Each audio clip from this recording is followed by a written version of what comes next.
খুলনার রূপসা নৈহা মাধ্যমিক বিদ্যালয়ের নবম শ্রেণীর শিক্ষার্থী চৌতিকে আত্মহত্যায় বাধ্য করা হয়েছে বলে দাবি তার পরিবারের। জুলাই মাসের ২৪ তারিখে নিজ বাড়িতে আত্মহত্যা করে চৌতি।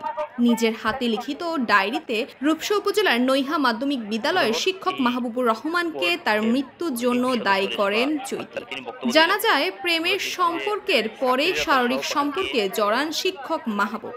এরপর চৈতি বিয়ের কথা বললে অস্বীকার করেন শিক্ষক, যে কারণে আত্মহত্যার পথ বেছে নেয় চৈতি। ঘটনার পর আদালতে মামলা হলে প্রত্যক্ষ ও পরোক্ষভাবে যারা জড়িত ছিল তাদের বিষয়ে প্রশাসন কোনো পদক্ষেপ নেয়নি বলে জানান শিক্ষার্থীর অভিভাবক, যে কারণে শিক্ষক মাহবুব রহমান, তার স্ত্রী সোনিয়া সুলতানা ও শিক্ষিকা কাকুলি গাইন সহ দোষীদের দৃষ্টান্তমূলক শাস্তির দাবিতে ১০ সেপ্টেম্বর রোজ মঙ্গলবার সকাল ১০টায় বিদ্যালয়ের সামনে শিক্ষার্থী ও অভিভাবকরা মানববন্ধন ও প্রতিবাদ সমাবেশ করেন। তাসপিয়া তাবাসসুম, ইসময়, ঢাকা।